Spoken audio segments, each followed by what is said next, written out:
back to another TW Local 591 podcast. I'm Gary Shively, the local president. Today we're going to do the Friday Rep Call Recap podcast. Joining us on the internet is Brian Coyne, your vice president, and Mike Cochran, your safety coordinator. Also here with me today is Troy Rhodes, your financial treasurer, Johnny Vineyard, your recording secretary, and Chris Horvath, your executive board member at large. So welcome and thank you for joining us today. All right, so we'll start right out with what we usually do, which is our peer support EAP benefits update. The UBP transition to Hub is still moving along on schedule. We are meeting at least twice a week with status calls. We have another one this afternoon. Still getting good progress. So an update from Hub was recently posted to our website. Please take a look. Also was sent out to the peer support WhatsApp chats. If you want to join that chat, that's QR code is on our website. And if you ever have any questions on this transition or anything to do with peer support, EAP benefits, please get hold of our EAP benefits coordinators, or actually you can just send a message via the WhatsApp chat. So that said, we'll move on to the ASAP compliance update. Chris, you want to handle that? ASAP. So if you guys have any questions on whether your maintenance event is good for filing an ASAP, please don't hesitate to reach out to Joe or Harry, your local 591 ASAP coordinators. They'll answer their phone, send them a text message. They'll get back to you right away, and they will help you, walk you through the ASAP process as to whether or not you have a good ASAP. So please reach out to them. They're very good at what they do. Yes, they are. And today we are honored to have our safety coordinator, Mike Cochran, with us, so he can give us his safety update that he just gave to the reps. So take it away, Mike. All right, thank you. Glad to be here. All right, so June is National Safety Month, and it's observed every June, and it's time to raise awareness about safety issues in the workplace, preventing injuries, and encouraging everyone to prioritize their safety practices. With that, the safety newsletter is posted on the website, so please check that out. The company is always stating safety is a priority. That term is overused and misunderstood, and it's frankly a mission that safety is only important until something goes wrong. We know that safety culture isn't really existent with American Airlines, so we need to make sure that everything we do, we focus on safety. The schedule, it happens. Airplanes will get out, but important is your safety and health is more important. Remember that you control your own actions, your admission to safety, and reporting issues. But again, you got to remember that other factors play into that. While others driving into one another, running people over on the ramp. So again, just be aware of your surroundings. With that, safety concerns, encourage all of our members to continue to report safety issues and health issues. Also, to make sure you file in grievances as well. I've reached out to Evie to discuss some threats and intimidation and shortcuts with the MDs. Obviously, we've gotten some reports of within the system of a lot of those issues. So we're going to try to resolve what the hell is going on in that.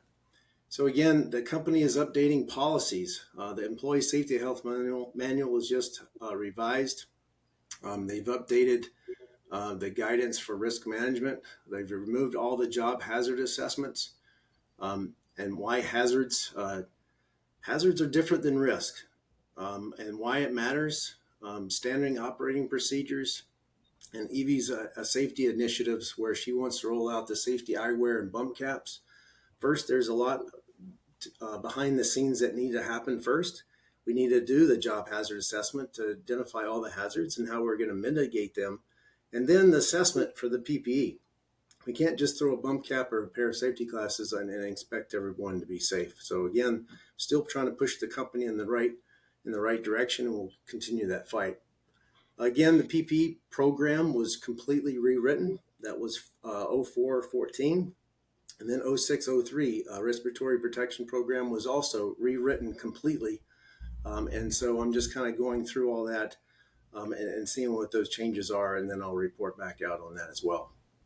Increased management safety engagements, obviously due to the aircraft damages and injuries, are still on the rise.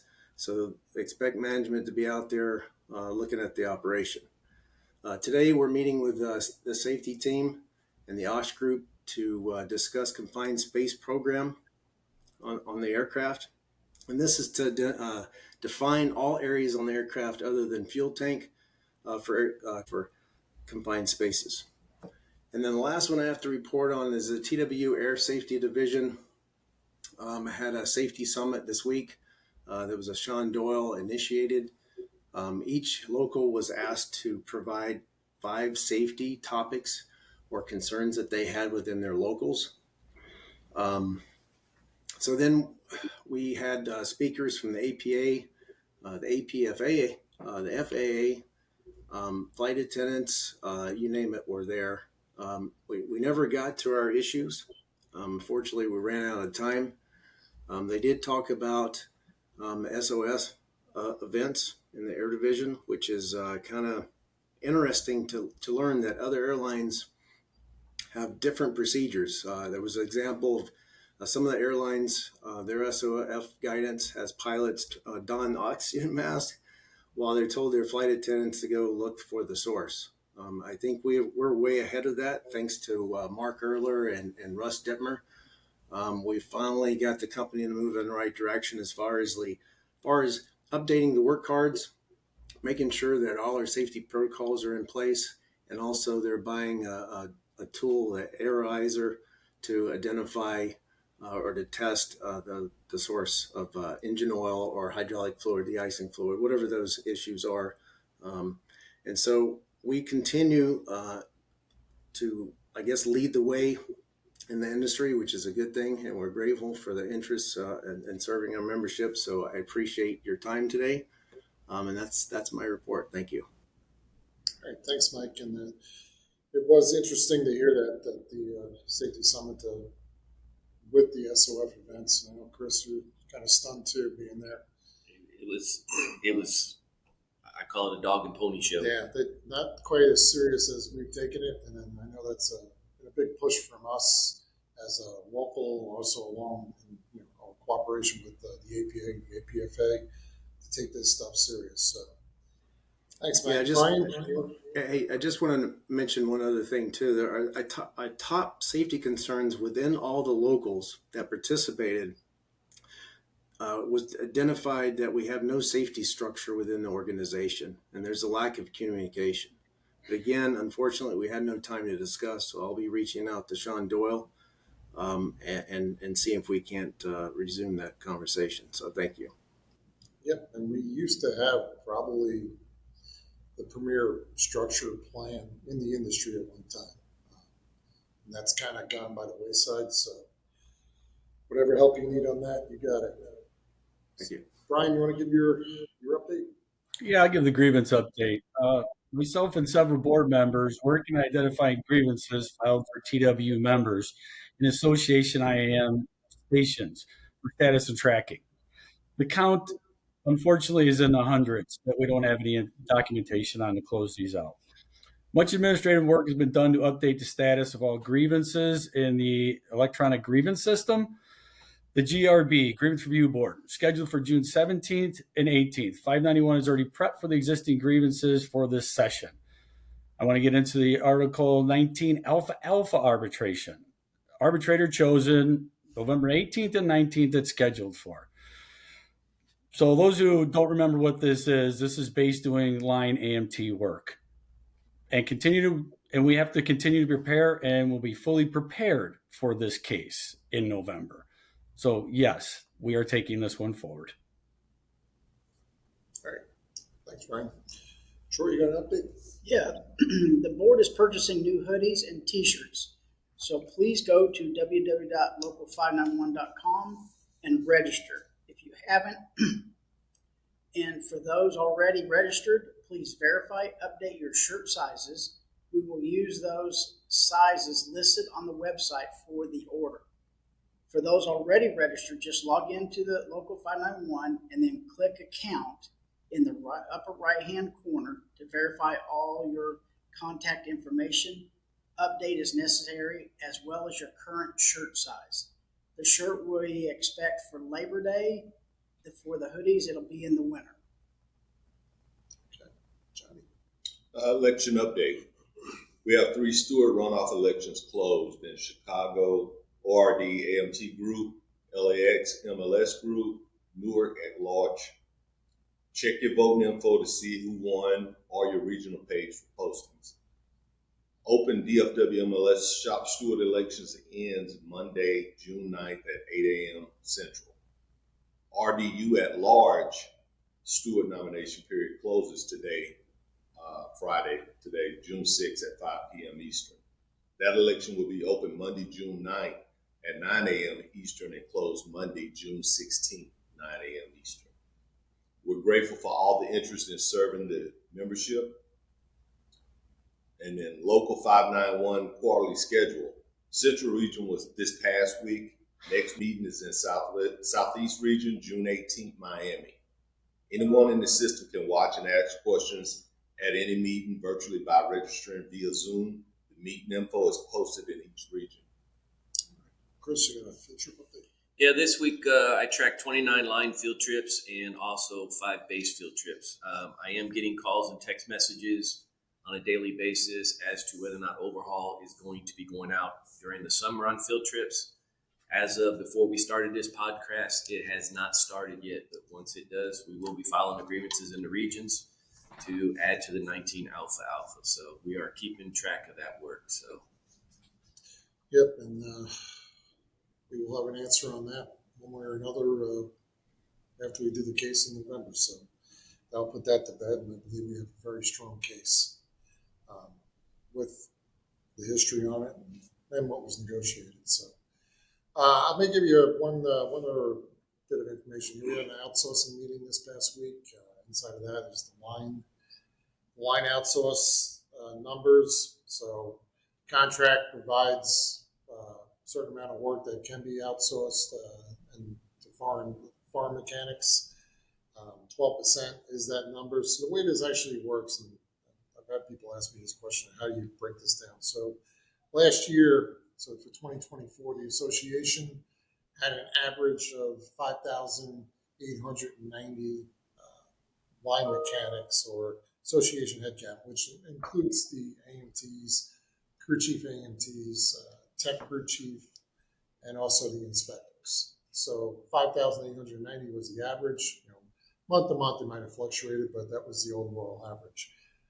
The way the language works from there is you multiply that by 2,080 hours. So that's your normal 52 weeks, 40 hours. So there's no overtime included.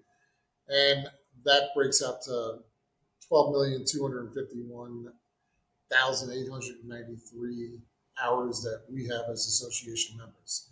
So the 12% comes out of that. So the 12% is actually 1,470,227 hours. That can be outsourced to the primarily the international mechanics. Those are the ones that have our uniforms but are not part of our bargaining unit. So far to January to March, there's been 167,971 hours that has added up into this.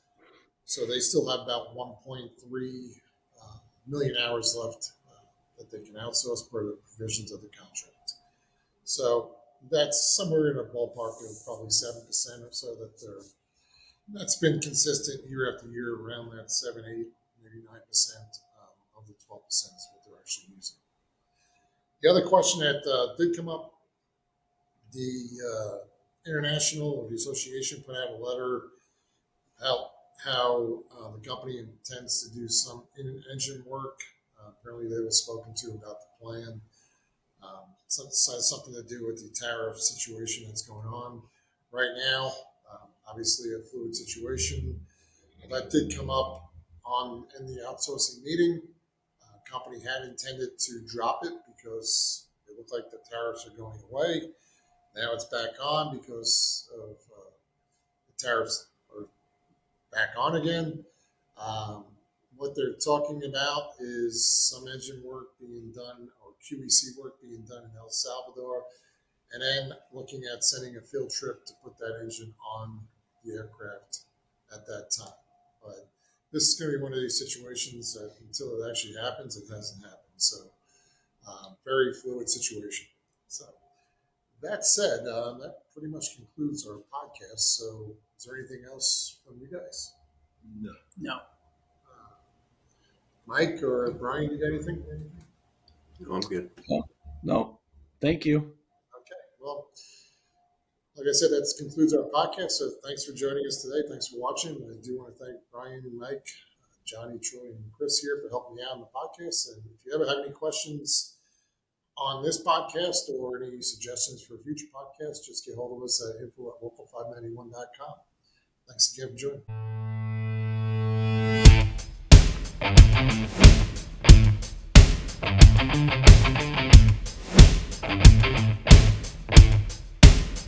Thank you.